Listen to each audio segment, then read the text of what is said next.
When you're walking on the street, why should you be bothered whether somebody is a woman or a man? Why are you bothered what is in somebody's pants? There is no need to go on talking about women's rights. We must say human rights and women are part of it, that's all. It's important. The feminine in the world is as important as the masculine in the world.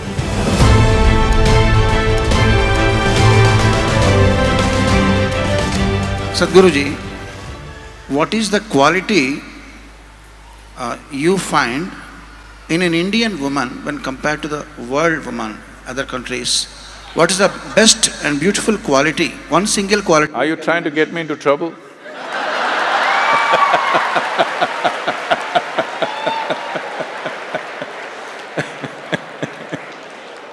How she is different and how she is greater than when compared to the other women all over the world?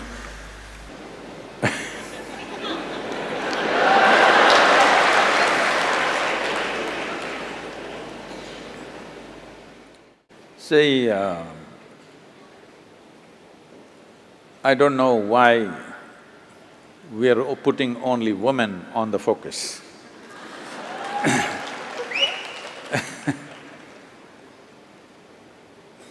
We are always putting women on the focus because we believe either they can be right or wrong.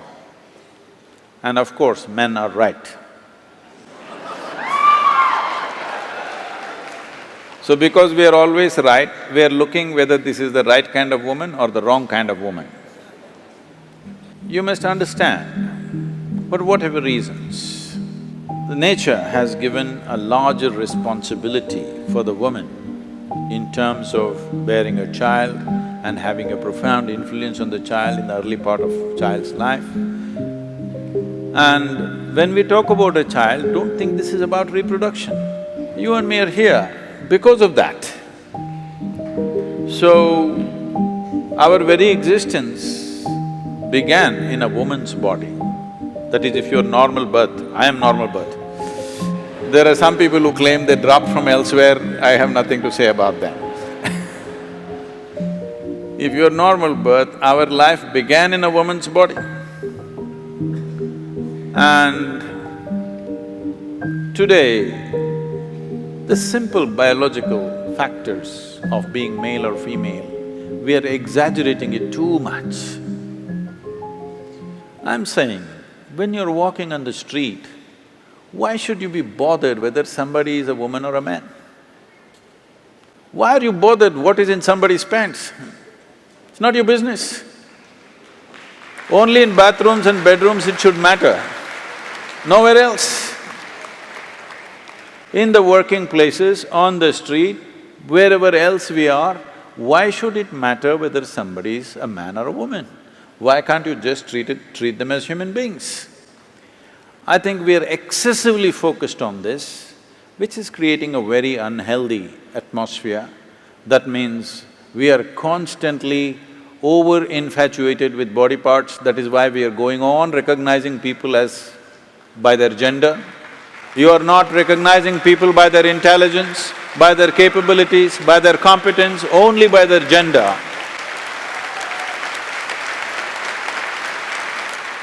But it is not a fair way of looking at the world. For certain aspects of our life, gender is important. But for rest of the life, how much brains you got is important, how much capable you are is more important. Gender is only valid in certain relationships. In rest of the relationships, gender shouldn't even come into the picture. Only then there will be equality. There is no need there is no need to go on talking about women's rights. We must say human rights and women are part of it, that's all. So, about the Indian woman, should I still talk?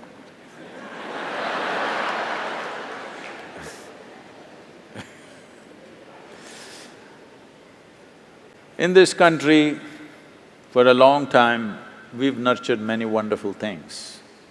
But these wonderful things, because of many misunderstandings, have also taken on very horrendous forms. When I say it's taken on horrendous forms, many simple things which were done for the protection of the woman, for the well-being of the woman, have become discriminatory over a period of times and taken on very horrendous forms of exploitation.